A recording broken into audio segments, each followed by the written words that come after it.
asalaamaaleykum man la Ousmane Ba Goto maa dellu siwaat pour ñu yeggali waxtaan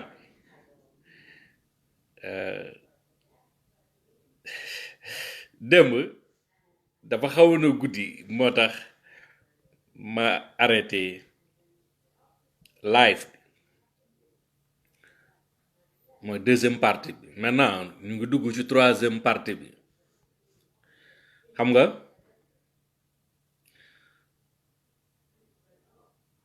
mbir mi ay reesa la moo commencé def en ce moment parce que boo xoolee li nekk ci PV bi procès verbal gendarmerie section de recherche ak li yenn médias yi di jéem a véhiculer c'est diamétralement opposé c'est-à-dire bokkul sax bokkul donc médias yi pratiquement dañoo nekk di fen di jéem a dugal Ousmane Sonko mais li yàlla di def Sonko am na ay nitam yoo xamante ni mun nañoo accéder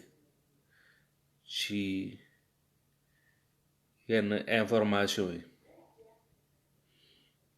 ba nga xamante ni dinañ mën a xam lan mooy dëgg ba séddoo ko ak sénégalais yi may leen ma une minute rek une minute.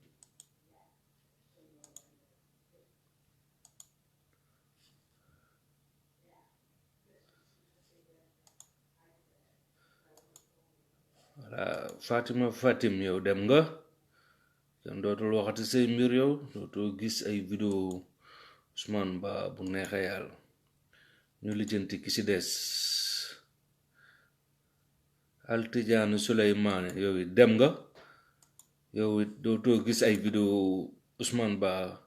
fii ci Facebook bu neexee yàlla xanaa nga créé beneen compte faux compte boobaa ñu bloqué waat la rek maintenant xam nga bu ngeen seetloo tey L'Obs mooy journal bi nga xam Youssou Ndour moo ko moom dafa xool li ko arrangé ci procès verbal bi rek mu def ay recoupage bind ci ay article léegi ñoom nga xamante ni am nañ procès verbal bi parce que man procès verbal bi presque depuis ay ok tey ñu ngi ci 18 depuis 8 jours maa ngi yore procès verbal bi ok donc ñoom aussi yor nañ ko ok léegi lan moo tax publier wuñ ko ñoom ñu bàyyi ba démb ba ma def live ba wax ci ba pare ñuy ñëw di jéem a xool leen ci arrangé ñu wax tey boo xoolee journaux yu bëree ci wax tey boo xoolee site yëpp ci bind pourquoi ñu xaar ba Ousmane Ba wax ci pour leeral li nekk ci biir PV bi procès verbal pour leeral sénégalais ñu xam ñoom ñu ci doog a wax quoi ay vrai cuune lañ c'est des vrais imbéciles te ñoom ñu ngi yenn seen camion puub di wax potu chambre wala siw puubu jaamur Youssou Ndour du fan yi rek la ko Aïda Sampagne jàpp dóor ko dóor yu métti ñu xeex ba mu gaañ ko pourquoi parce que da koo bett muy doxaan parce que da koo bett muy tëddee beneen femme nañu wax ci loolu na L'Obs bind ci loolu bés bu L'Obs bindee ci lool ak yeneeni mbiru Youssou Ndour bu boobaa man chaque jour dinaa jënd L'Obs 10 000 francs CFA par jour L'Obs il faut ngeen boycotté ko ay imbéciles lañ c'est des vrais imbéciles Youssou Ndour ñaata doom hors mariage la am na L'Obs bind ci loolu L'Obs nañ bind ci loolu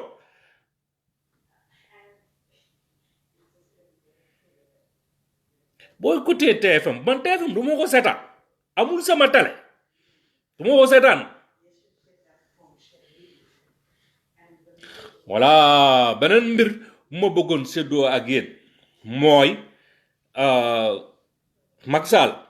démb dafa réceptionné ay vaccin ok vaccin yooyu noonu jógee Chine pour coronavirus bi ok pour xeex coronavirus bi ok ñoom dañoo waxoon vaccin yooyu 200 000 vaccins gratuits la Chine da leen ko may fekk ay fen la ils ont dépensé plus de 2 milliards CFA pour jënd vaccin yooyu noonu ak ay promesses yu ñu defal Sine pour ay contrat yu ñu leen di jox c'est-à-dire ay contrat de construction ay infrastructure comme bu mel ne stade bi ñu defar ak village de santé bi nekk di defar Lac Rose tout ça bu ñu amul sens Sine lañ koy jox wala Turquie pendant ce temps am na ay entreprises sénégalaises yoo xamante ni mun nañ def liggéey comme ça xaalis bi des Sénégal mais duñ ko def parce que jubuñu parce que pot de vin yi nekk ci business boobu noonu moom lañuy jéem a récupérer pour denc ko ci seeni compte yu nekk à l'étranger démb dama doon waxtaan ak sama benn nit ma ne ko koo xamante ni bon ci cadre Pastef bi ma ne ko Ousmane Sonko il faut mu def sortie il faut mu def conférence de presse wala mu def sortie na dem foo xamante ni waa Pastef fi ñu ngi foofu am mbooloo nit ñi génn fekk ko foofu mu xam comme ça Macky ak gouvernement bi xam que Sonko mbooloo bu takku ñoo nekk ci gannaawam te ñi nekk ci gannaawam 90% ay jeunes la entre 16 ba 30 ans ñoo xamante ni du ñu may gendarme ñaari salaamaaleykum wala may police lu tool ni wala may armée bi lu tool ni parce que boo yu su bëri def nañ militaire man fii damay recevoir ay message ay boo yoo xamante ni ay vrai patriote lañ ñoo xam dañ ma grand def naa commando ñi naan ma def naa bat para ñi naan ma grand def naa grand pare naa pour dee grand nii te effectivement pare nañ pour ñàkk seen bakkan loolu na ci Macky Sall bàyyi xel bu baax parce que Moustapha Niasse ak Mahmoud Saleh ak yeneen imbécile yu koy conseil naan ko defal lii ñoo ñëpp ay ennemi wu Macky Sall lañ Macky Sall bu intelligent wu dëgg Ousmane Sonko moo koy remplacer c'est très intelligent man si j'étais à la place de Macky Sall xoolal damay bàyyi lépp mu sedd ba pare si suuf je vais rencontrer Sonko ne ko xoolal voilà nguur maa ngi dem après foofu nag après bu ñu jëlee suñu dëkk ba organiser waat ko ba defar ko ba construire ko defar hôpitaux yi defar école yi créer ay emploi ba dëkk bi stable ba ñu jubóole waat Sénégalais yëpp après ñu dem jëli Macky Sall nag bu boobaa ñu traduire ko en justice atte ko loolu mooy dëgg léegi étudiants yi d'après samay source étudiants yi la ñuy njëkk a vacciner il paraît leur plan mooy étudiant bu nanguwul ñu vacciner la doo jot sa bourse te loolu c'est une grosse erreur lu tax mu nekk erreur parce que excuse-moi parce que ñun ñëpp xam nañ ni étudiants ñoo dàq xeex ñoo dàq grève loolu mooy dëkk bi day tàq quoi comprendre xaw ma nag seen stratégie la pour taal dëkk bi après ñu ne patriotes yi ñoo ko taal patriotes yi temps yëpp ñu ngi leen di intimider di def ay arrestation di ko laal Fatima Mbengue bi ñu arrêté woon bàyyi ko démb arrêté waan nañ ko fekk deful dara tu comprends donc ils vont essayer d'intimider les gens si yéen lañ bëgg ngeen noppi quoi bëggutuñ ngeen wax ci réseaux sociaux yi parce que tey réseaux sociaux yi tey am na loo ci bind sa gars yi jël si la bu leen ragal amul ragal parce que mënuñ ci yéen ñaari salaamaaleykum gis nga juge yi nekk tribunal ci tribunal yëpp juge yi am na ci ay patriotes am ñoo xam waa Pastef lañ gendarmerie bi leen di convoqué am na si ñoo xam waa Pastef lañ police boo demee police dañ fa fekk waa Pastef yoo xamante du ñu manifesté wu ni waa Pastef mais ay policiers yoo xam waa Pastef lañ am na partout ci administration bi ci hôpitaux yi foo dem da nga fay fekk waa Pastef donc bu leen tiit bu leen rab biir prison yi am na ay garde pénitentiaire waa Pastef lañ man xam naa dara lu tax ma xam ci dara information yu bëri yu may am ñi ma koy jox ay ponkal lañ ci armée bi ci gendarmerie ci police ci magistrature bi ci justice bi ci gouvernement bi partout te pourtant ay patriotes lañ soit waa Pastef lañ soit ay sympathisants Ousmane Sonko lañ soit injustice bi nekk ci dëkk bi neexu leen moo tax ñuy partager ak man yenn information tey ils ont créé benn faux compte boo xamante benn page lañ créé ne page aji Sarr la quoi dafa publier ay affaires tout ça fekk Ansoumana Diatta ministre du commerce moom ak ay booyam ñoo créé page parce que boo xoolee ci page boobu les mêmes personnes yu nekk di commenter ci page boobu da yàq dara Ousmane Sonko c'est les mêmes personnes yuy commenter ci page u Macky Sall di soutenir Macky Sall aayuñu quoi ils sont pas forts quoi aayuñu quoi fekk am na ay logiciels yoo xamante ni mun nga créer 1000 comptes faux comptes ci yu lay permettre nga créer 1000 faux comptes ci Facebook ci moins de 20 minutes yoo xamante ni benn du niroog sa morom compte yoo xamante ni da nga koy créer léegi 1 minute mu am 5000 amis non aayuñu billaahi aayuñu duñu non ay cuune lañ Abdou Aziz Mbaye yow xanaa nag nekkatoo ko booy xanaa nekkatoo enfant de troupe nag léegi ana lañ la jàngaloon Saint-Louis utiliser sa xel aayoo doo aayoo léegi buñ jógee ci loolu ñu continuer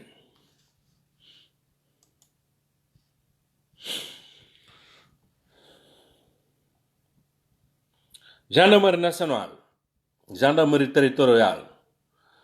République du Sénégal un peuple un but une foi gendarmerie nationale gendarmerie territoriale section de recherche PV numéro 78 du 5/2/2021 procédure d'enquête préliminaire procès verbal d'audition de mise en présence affaire Ousmane Sonko contre Adji Sarr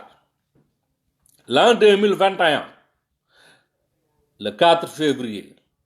nous, sous-signés Omar Touré, capitaine officier de police judiciaire en service à la section de recherche en résidence à la caserne Samba Diéry Diallo à Dakar, vu les articles 15 à 18 et 67 à 69 du code de procédure pénale, nous trouvons au bureau de notre unité. Procédons à l'audition de personnes concernées. Dénommé Aïssata Ba, Adji Sarr, qui déclare: nous reconnaissons que vous nous avez notifié notre droit de nous faire assister par un avocat de notre choix. Question, gendarme bi fi moom mooy laaj Aïssata Ba, avez-vous pratiqué ensemble avec la nommée Adji Sarr si présente un massage pour le nommé Ousmane Sonko? Mu ne ko gendarme mooy laaj Aïssata Ba mooy deuxième massage bi, est-ce que massa nga Ousmane Sonko? Réponse Aïssata Ba: oui, je le confirme, le jour du mardi 2 février 2021. Gendarme bi question ba léegi muy laaj Adji Sarr astafurlah ba léegi muy laaj Aïssata Ba, pouvez-vous nous relater ce qui s'est passé ce jour? Est-ce que mun nga ñu wax li xew bés boobu? Réponse Aïssata Ba: quelqu'un a sonné à la porte et Adji m'a demandé d'aller ouvrir. Je lui ai dit non, c'est à toi d'ouvrir parce que c'était son tour de massage. Ainsi, elle est partie ouvrir et a conduit le client dans la cabine. Je lui ai demandé de qui il s'agissait. Elle m'a répliqué que c'était Ousmane Sonko, mais que je devais faire comme si je ne le connaissais pas. Avant de débuter le massage, Sonko est entré dans la douche pour se laver. Je lui ai remis une serviette pour nettoyer son corps. Il s'est allongé sur la table et nous lui avons appliqué un massage à deux. Après le massage, je suis sorti de la cabine sur instruction d'Adji. Maanaam fii Aïssata Ba dafa wax ni bi ko gendarme bi koy enquête laajee est-ce que mun nga ñoo wax lan moo xew jour boobu? Aïssata Ba mu ne dafa am ku sonné bi mu sonné Adji ne ko demal nga ubbi bunt bi, mu ne ko déedéet duma dem ubbi bunt parce que sa tour la pour nga def massage quoi, parce que xam naa dañuy awante. Ok après bi Adji Sarr demee ubbi bunt bi ci biir PV bi li seen wax ñu ne Sonko ñëw bi Sonko ñëw dugg dem ci salle de massage bi nee na Aïssata Ba laaj Adji Sarr kookal la, mu ne ko Sonko la mais bul comportewul comme xamoo ko xàmmee woo ko. ok léegi avant ñu commencé massage bi ñu ne Sonko dugg na ci douche bi sangu, après moom Aïssata Ba moo ko jox serviette pour après mu allongé wu ci table bi pour ñu def massage bi. Parce que aussi il faut ngeen xam ci salon de massage pour des raisons de sécurité la plupart dañuy obligé client bi mu désinfecté wu quoi c'est-à-dire mu sangu ok am na aussi produit yoo xamante ni moom la ñuy lay imposer pour nga utiliser ko ok loolu xaw leeruma ndax am na wala amul mais ba léegi PV bi rek laa leen di liiral quoi parce que PV bi gendarmerie ñoo ko bind bi ñuy enquête bi ñuy enquête ñi impliqué wu ci situation bi yëpp quoi ci cas bi ok après dinañ def suñ thèse ku si nekk wax liñ ci xalaat fii parce que lii confrontation la quoi parce que période bii nii la gendarme bi jàkkaarloo ak ñoom ñaar c'est-à-dire jàkkaarloo Adji Sarr ak xam nga dafa jàkkaarloo ak ñoom séparément mais fii dafa jàkkaarloo Adji Sarr ak Aïssata Ba ñaari manseuses ñoo toog ñi quoi mu leen di poser ay questions ok loolu aussi war na leer ok fii gendarme bi mu ngi laaj Adji Sarr ok question Adji Sarr confirmez-vous les déclarations d'Aïssata Ba sur la séance de massage mu ne Adji Sarr est-ce que da ngay confirmer li Aïssata Ba wax ni ci sa kanam Adji Sarr ne ko réponse Adji Sarr ne ko oui effectivement waaw li mu wax dëgg la ok léegi gendarme bi delluwaat laaj Aïssata Ba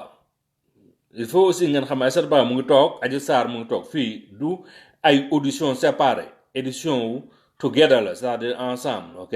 ñoom ñaar combiné ok ñu toog ok mu laaj fii gendarme laaj Aïssata Ba lorsque mademoiselle Sarr est restée seule avec Ousmane Sonko dans la cabine avez-vous entendu un quelconque bruit émanant de l'intérieur mu ne ko yow après bi nga demee bàyyi foofu Adji Sarr ak Ousmane Sonko ci biir salle de massage bi est-ce que dégg nga ay bruit nañ xool lan la Aïssata Ba tontu foofu gendarme bi Oumar Touré ok réponse Aïssata Ba ci question boobu ne gendarme laa ko au cours du massage Ousmane Sonko m'a fait un signe de la main pour me dire qu'il voulait qu'on soit seul loolu aussi bu ngeen xoolee dafay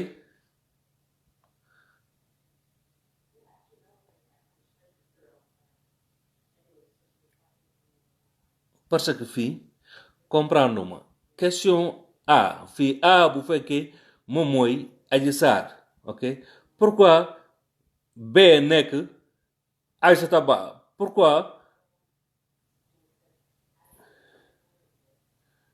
ok attendez une minute parce que fii il faut ma comprendre kan mooy B ak kan mooy A B réponse B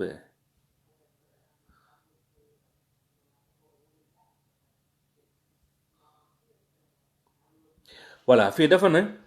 au cours du massage Ousmane Sonko m'a fait un signe de la main pour me dire qu'il voulait qu'on soit seul loolu la Adji Sarr wax ok léegi Aïssata Ba question bi ko gendarme bi laaj est-ce qu'il est autorisé dans votre institut de rester seul avec un client pour une soi-disant finition de massage à 4 mains foofu réponse Aïssata Ba dafa wax ni non ce n'est pas autorisé ok donc réaction B foofu B def na réaction je ne sais pas mais je l'ai fait plusieurs fois et la patronne ne s'y est jamais plaindre ok on va regarder ça ensemble parce que il faut affaire bi leer ok gis nga fii gendarme bi mooy laaj Aïssata Ba est-ce qu'il est autorisé dans votre institution de rester seul avec un client pour une soi-disant finition de massage à 4 mains fii da ngeen gis réponse A non ce n'est pas autorisé loolu la Aïssata Ba répondre gendarme bi et là da ngay gis réaction xam nga lii du question de réponse mais réaction parce que bi gendarme bi laajee loolu Aïssata Ba automatiquement Adji Sarr dafa mel ni ku tiit rek wax mu ne je ne sais pas mais je l'ai fait plusieurs fois et la patronne ne s'y est jamais plaindre ok on va revenir ma def benn thèse foofu xam nga démb ci sama deuxième partie wu live yi man maa ngi leen di wax que aussi wan naa leen fii ci PV bi que Ndeye Khady Ndiaye mi moom salon de massage bi dafa dàqoon Adji Sarr ndax genre affaire yu mel ni donc Adji mooy bande boo xam ne client bu fa ñëw dina jéem la doxaan wala mu jéem am xaalis ci yow wala mu jéem la séduire wala benn genre affaire bu mel noonu ok voilà ñu continuer donc fii boo xoolee dafa fen quoi comprendre question A et B avez-vous autre chose à déclarer maanaam fii gendarme dafa leen laaj ñoom ñaar ñëpp A et B c'est-à-dire Adji Sarr ak Aïssata Ba est-ce que vous avez autre chose à déclarer est-ce que am na leen lu ngeen ci bëgg a yokk ñoom ñaar seen réponse mooy c'est tout ce que nous avons à déclarer le même jour à 15h12. Ok, lecture faite de notre déclaration ci-dessous à laquelle nous persistons n'a rien à y changer, à y ajouter ou à y retrancher. Ok, maintenant ñu continuer. Ok, ñu continuer fii dañuy dem ci beneen audition. Ok, audition bi ni personne concernée pour audition bi c'est des nommés Ndeye Khady Ndiaye Adji Sarr fii gendarme bi dafa libéré Aïssata Ba téye Adji Sarr ba pare andi Khady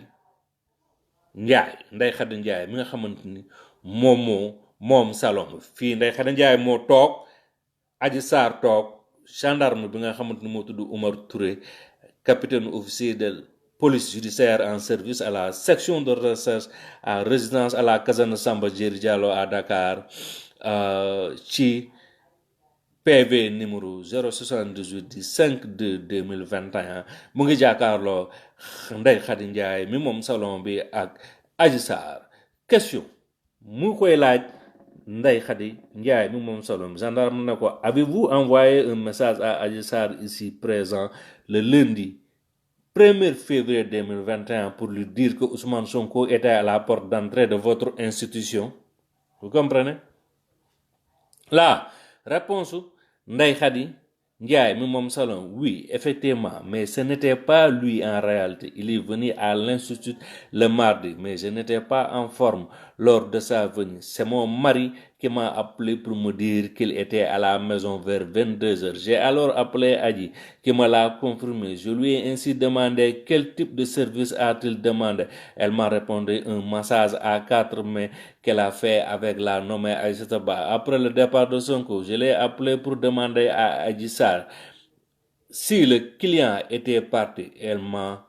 en même temps dit qu'elle rentrait chez elle parce qu'elle était enceinte. Elle m'a dit que c'est une moto Jakarta qui doit la conduire, mais mon mari m'a dit que c'est un véhicule noir qui est venu la prendre. On va lire ça ensemble, ok? C'est très important, Sénégalais yëpp xam.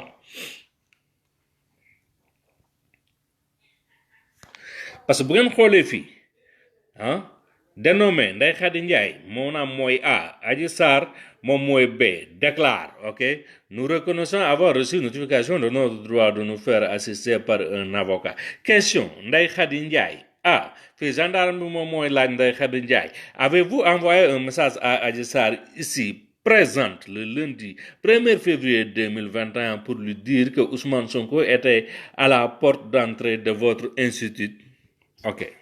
on va lire ensemble. Réponse Ndeye Khady Ndiaye, oui, effectivement, mais ce n'était pas lui en réalité. Madame Douane Ousmane Sonko. Il est venu à l'institut le mardi, mais je n'étais pas en forme lors de sa venue. C'est mon mari qui m'a appelé pour me dire qu'il était à la maison vers 22h.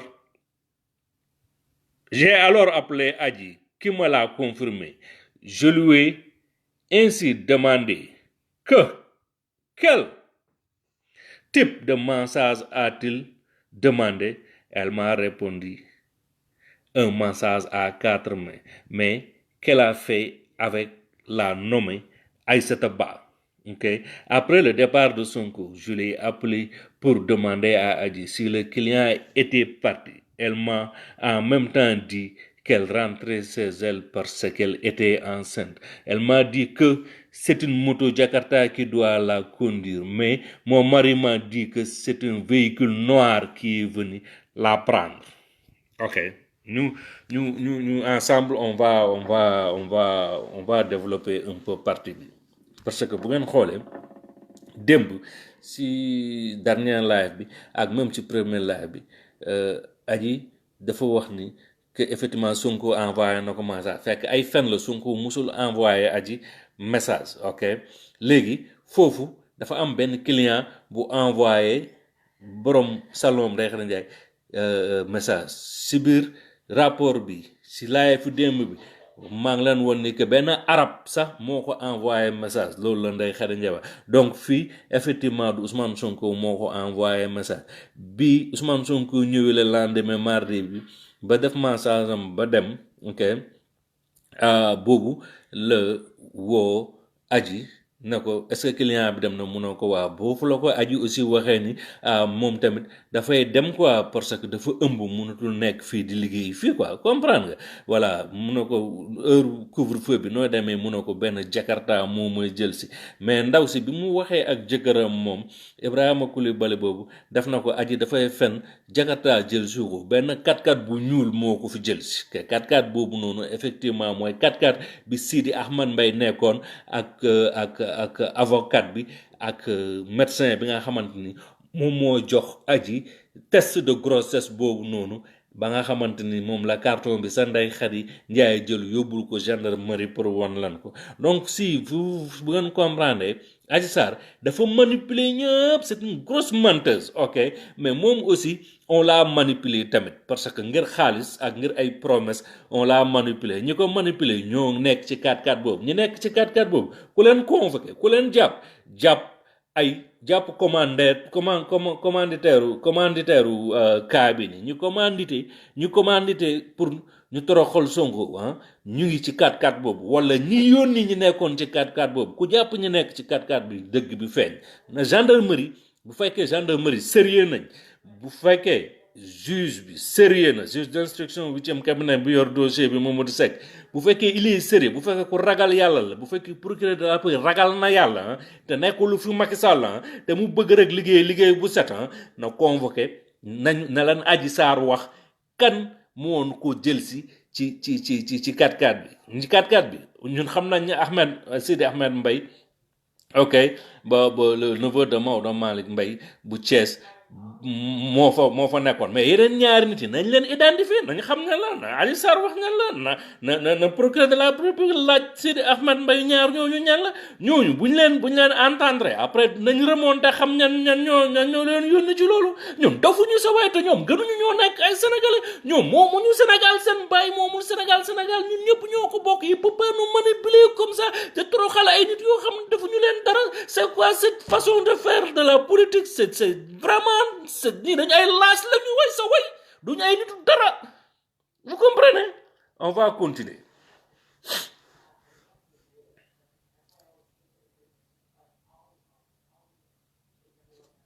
fii gendarme bi nga xam moo yor enquête bi ci kanamu Ndeye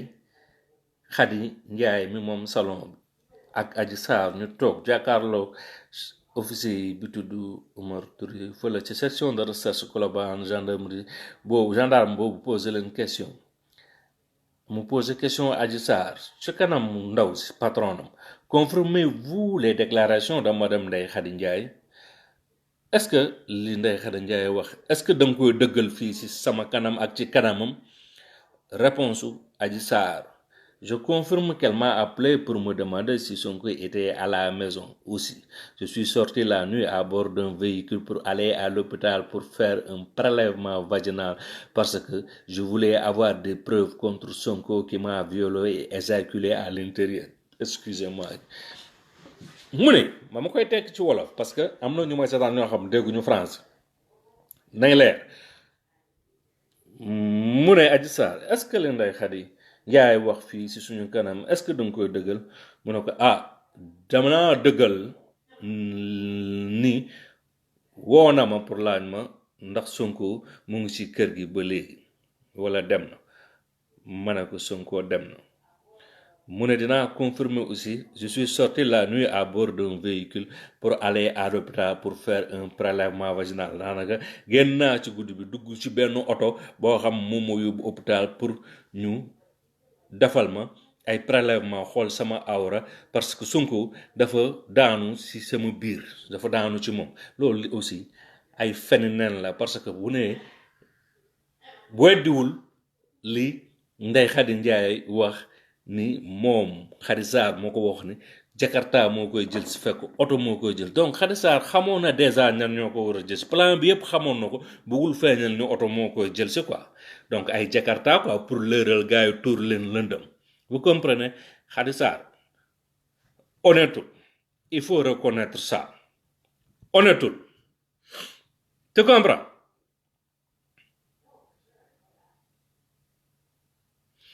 may leen ma une minute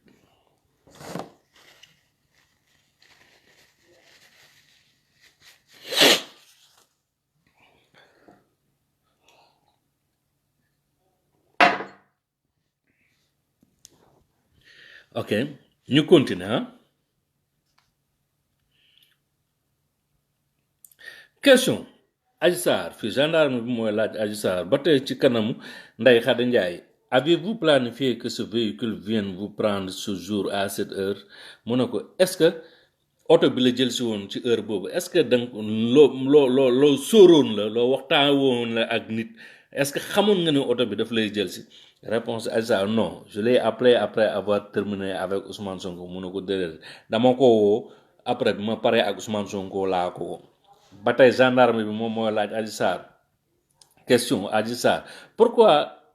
avoir menti à votre patron sur votre destination mu ngi nii seetaan leen ok mu ngi nii avez-vous planifié que ce véhicule vient vous prendre ce jour à cette heure réponse Adji Sarr ok parce que fii gendarme mooy laaj Adji Sarr réponse Adji Sarr non je l'ai appelé après avoir terminé avec Ousmane Sonko léegi question gendarme question Adji Sarr parce que Adji Sarr mooy représenté B fii question Adji Sarr pourquoi avoir menti à votre patron sur votre destination réponse B je ne voulais pas qu'elle doute de moi parce qu'elle pourrait penser que je pratique des massages à domicile avec certains clients vu l'heure ok loolu ñun ñoo ko liirandoo ok ñoo ko liirandoo ok ñoo liirandoo loolu léegi fii gendarme bi daf ko laaj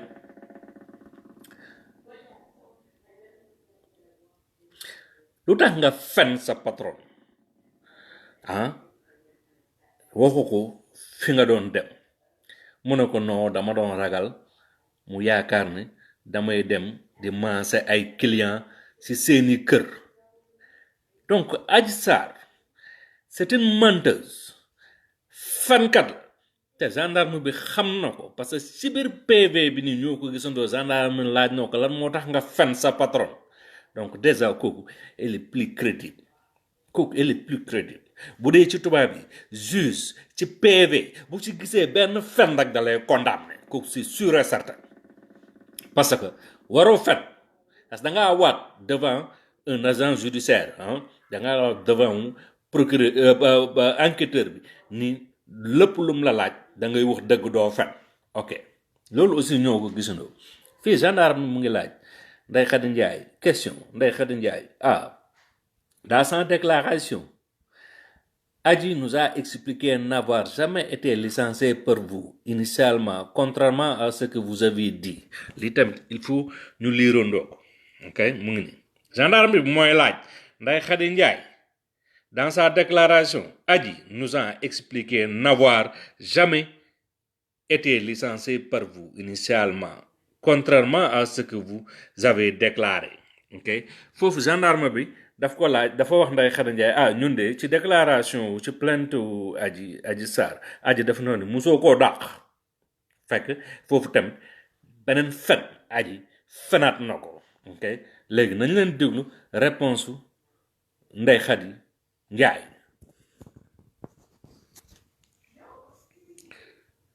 Réponse Ndeye Khady Ndiaye. Je confirme l'avoir licencié après 15 jours pour des raisons que j'ai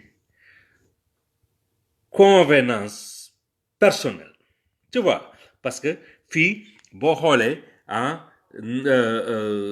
Ndeye Khady Ndiaye confirmé na ci devant wu Adji Sarr ak devant wu enquêteur bi gendarme bi Oumar Touré que effectivement mus na licencier Adji Sarr après 15 jours de travail, mais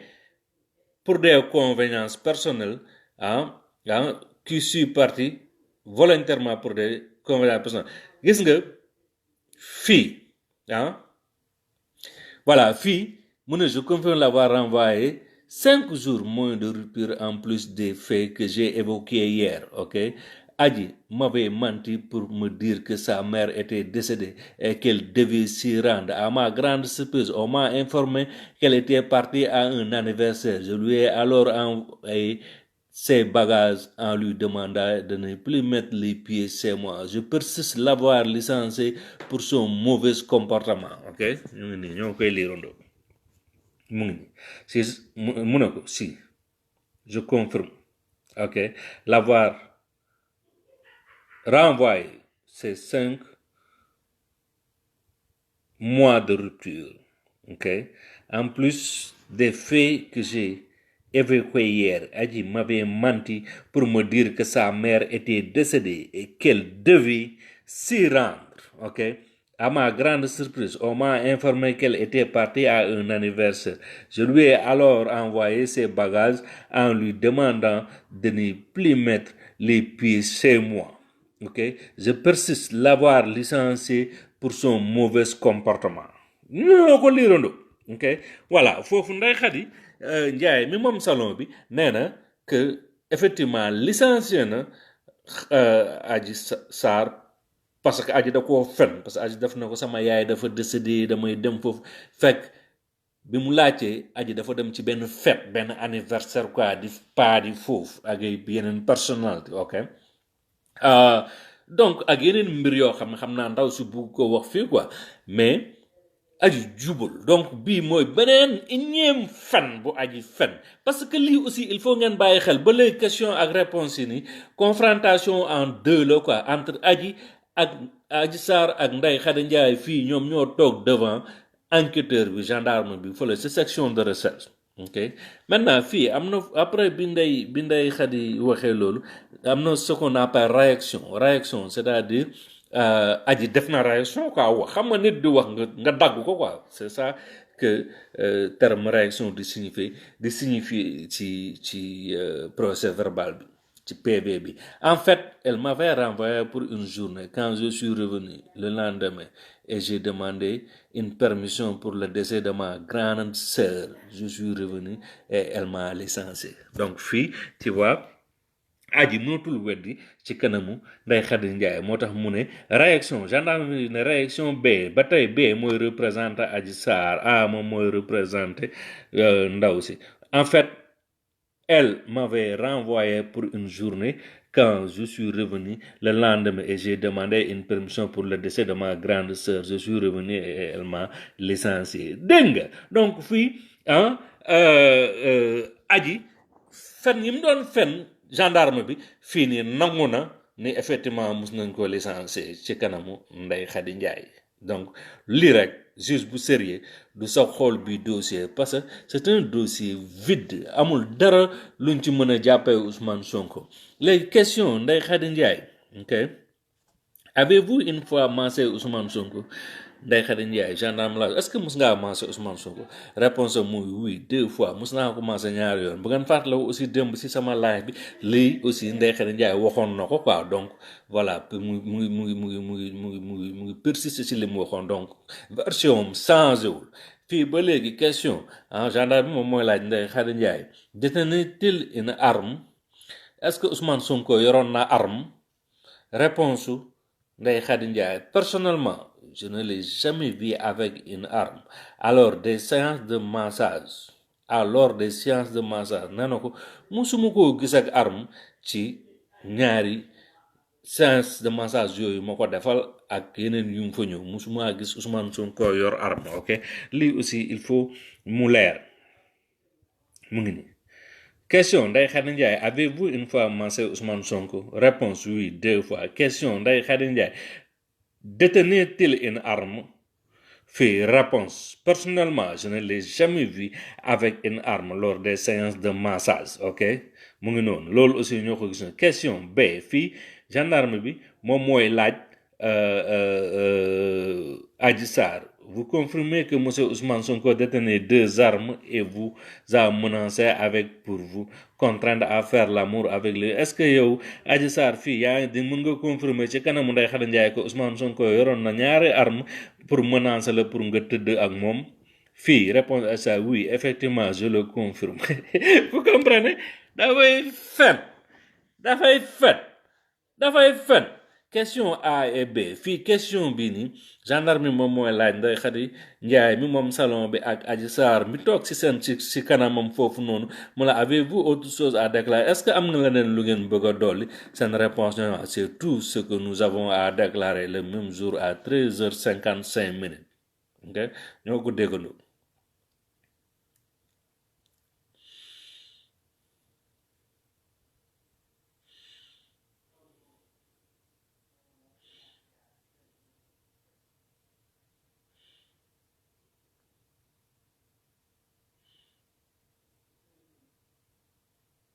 May leen mi 1 minute.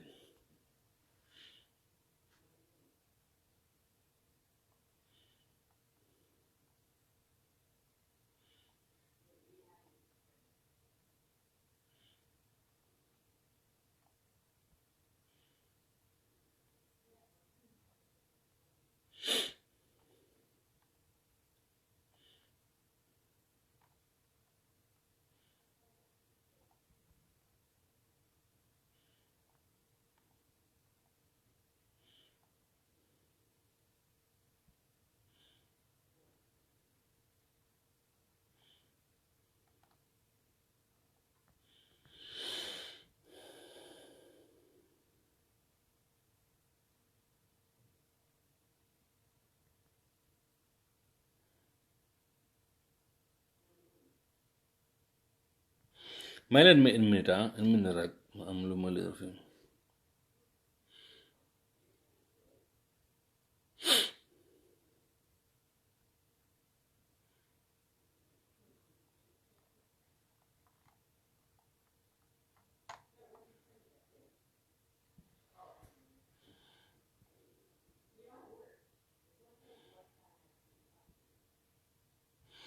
Voilà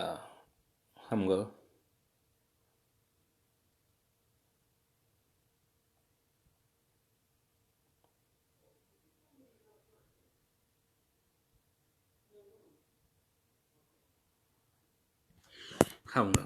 fii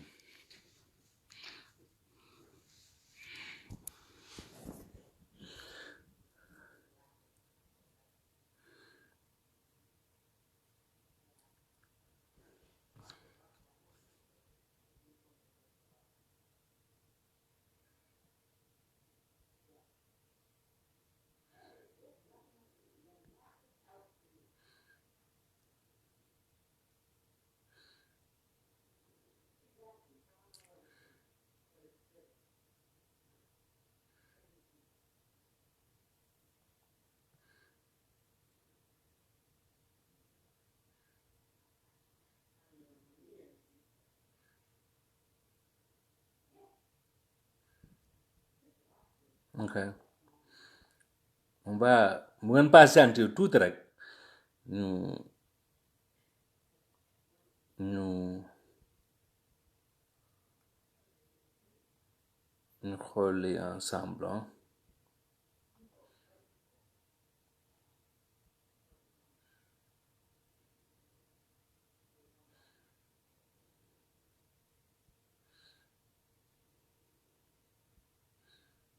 c'est affaire yi laay lire quoi.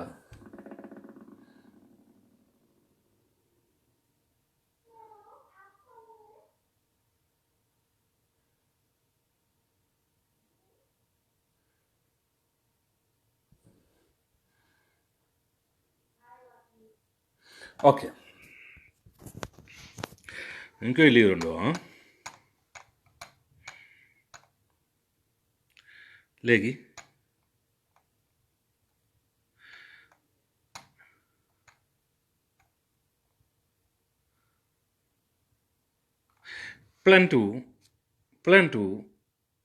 plainte pour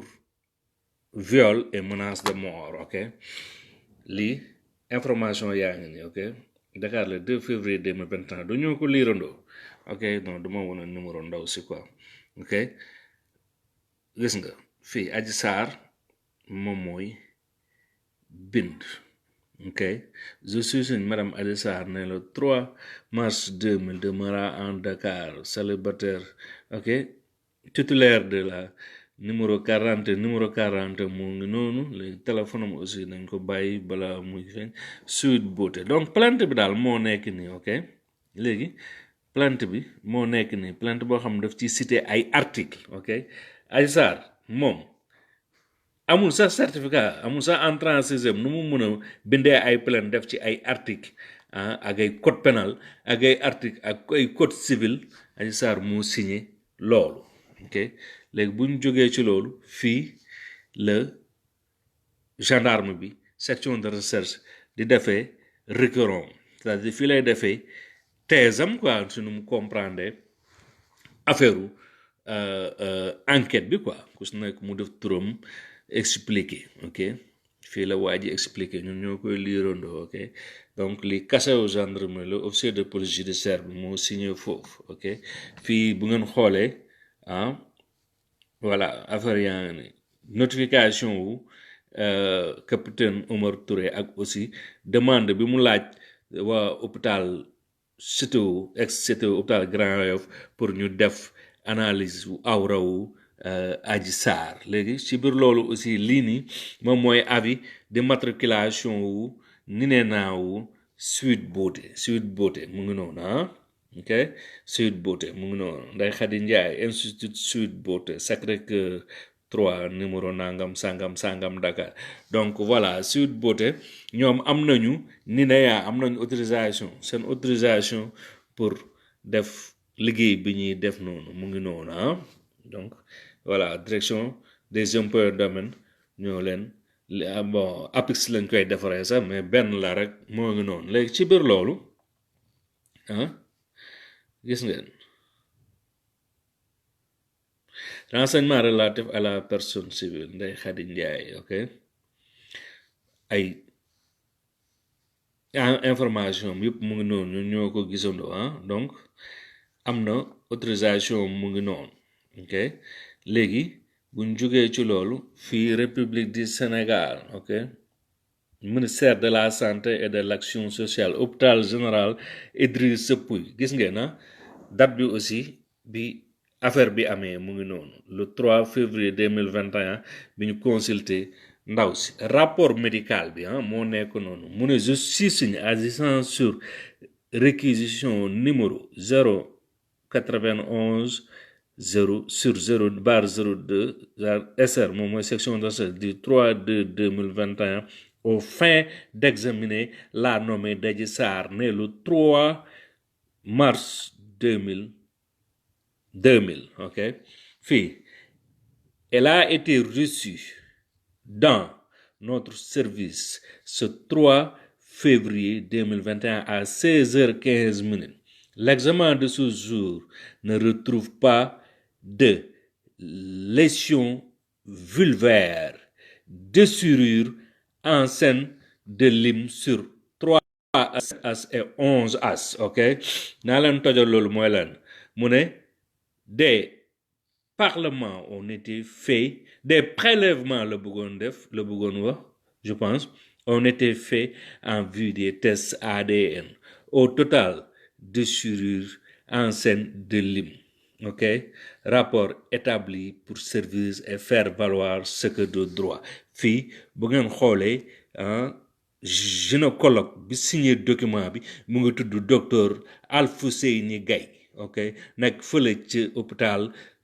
bu CTO hôpital Grand Yoff ex CTO ok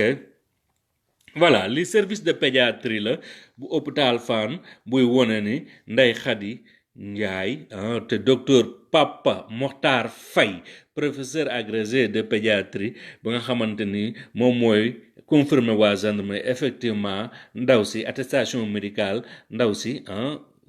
dafa am doom foofu mu ne je suis atteste que l'enfant Mame Assou Diank Coulibaly sexe féminin donc doomu Ndeye Khady Ndiaye bi mu ngi tudd Mame Assou Diank Coulibaly lañ ko tuddee ok moom yàlla na ko yàlla sàmm moom xale bi ba mu jógee ci situation bu ma parce que il faut ngeen fàttaliku dafa juddu prématuré de Ndeye Khady Ndiaye et de Ibrahima Coulibaly né le 31 décembre 2020 moom aussi il faut ñu ñaanal xale bi yàlla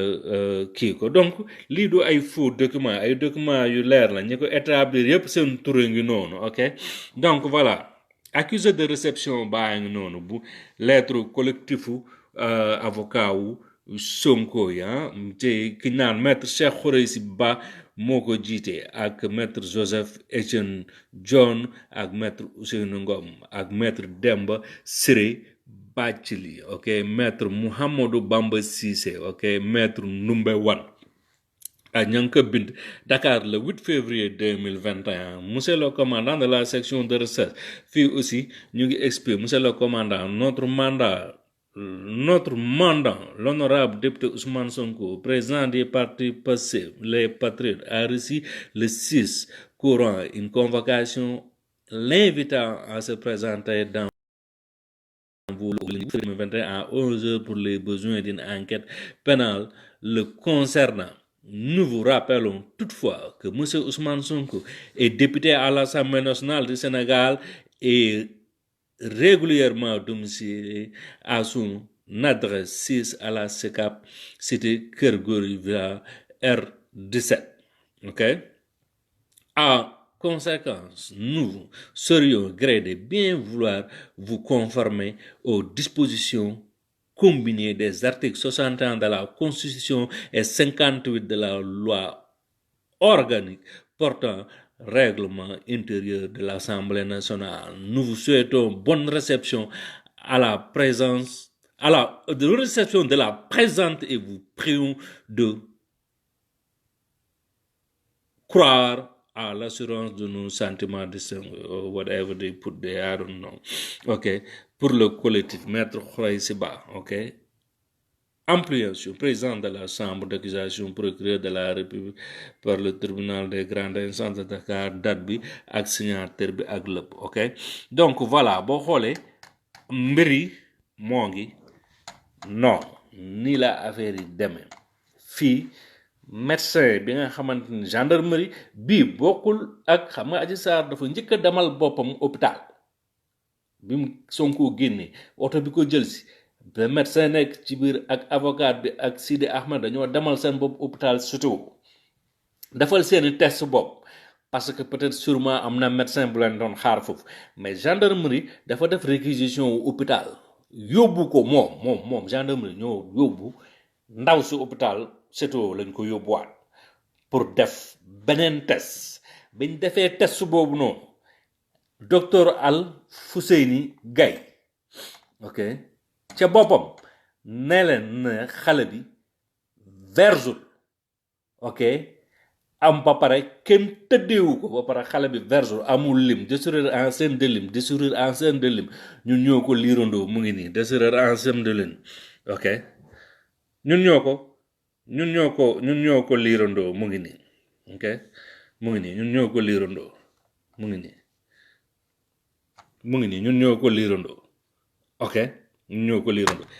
te kasewu docteur baa ngi nii du ay fen dem leen ci docteur boobu ngeen laaj ko donc lan mooy ndeyu ñu continuer di fenal Ousmane Sonko ci loo xam ne ni defu ko bàyyi leen Ousmane Sonko bu fekkee bëgg leen taal dëkk bi léegi nag bu fekkee da ngeen a bëgg a taal dëkk bi aussi wax leen ko mu leer quoi après ñu taal dëkk bi ñu xeex après ku gañe ku perdre bu fekkee loolu ngeen bëgg quoi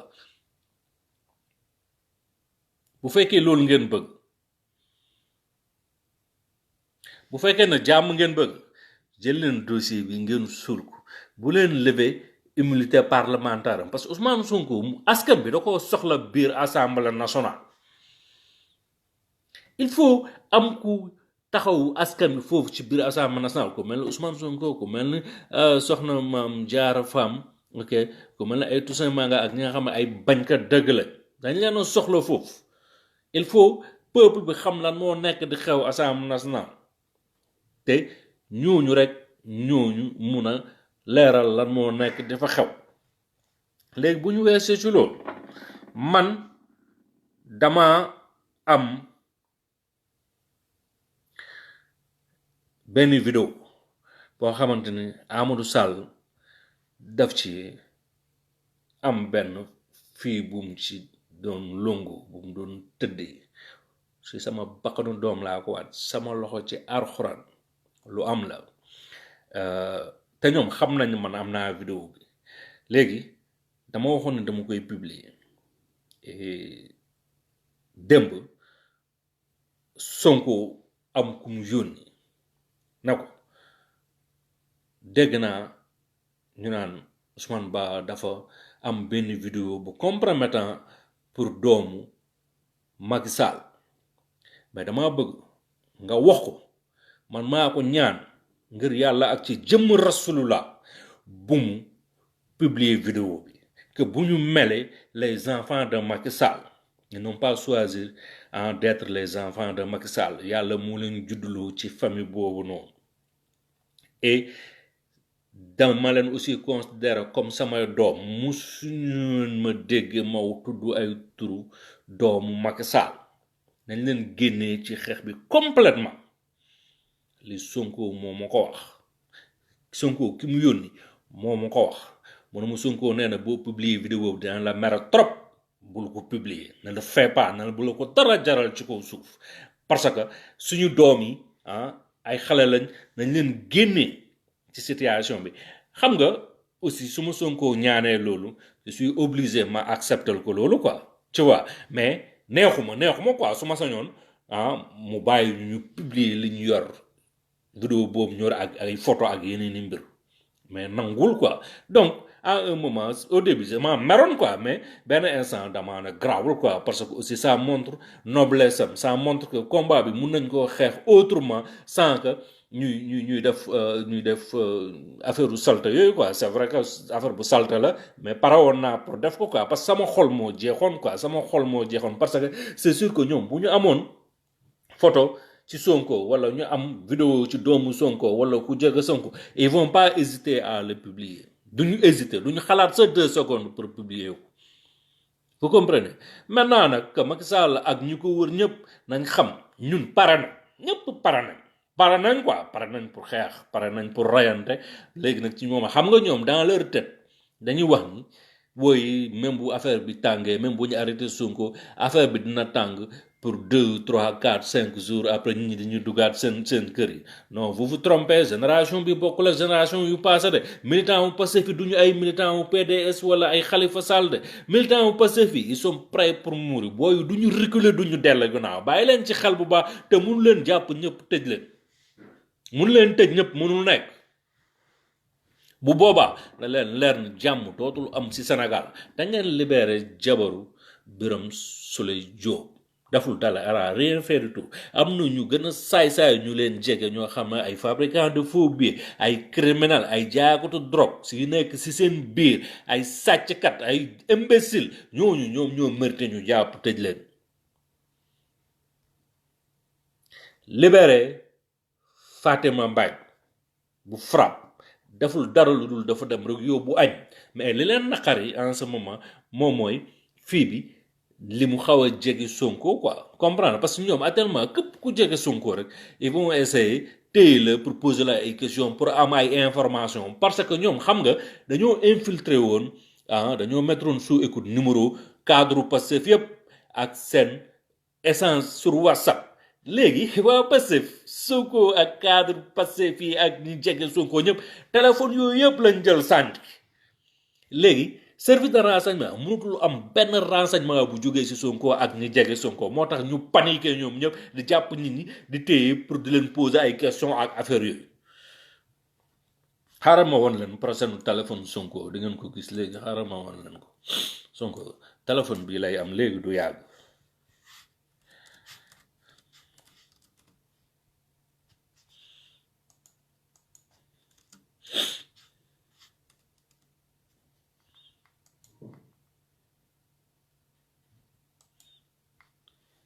armoon leen Sonko téléphone bu muy am léegi du yàgg dara du ko téye bu neexee yàlla daneen dof yéen du ngeen ay bande sax yeewoogu leen sax voilà je vais vous montrer léegi téléphone bu Sonko di yor boo xamante ni kenn du ko mettre en écoute bu neexee yàlla kenn du ko déglu personne kenn du ko mettre en écoute fu ko neex lay waxee lu ko neex la ciy wax kenn du déglu kenn mënu koo intercepter CIA sa mënu koo intercepter lu leer laa leen wax du ay caaxaan téléphone baa ngi nii te léegi mu jot ci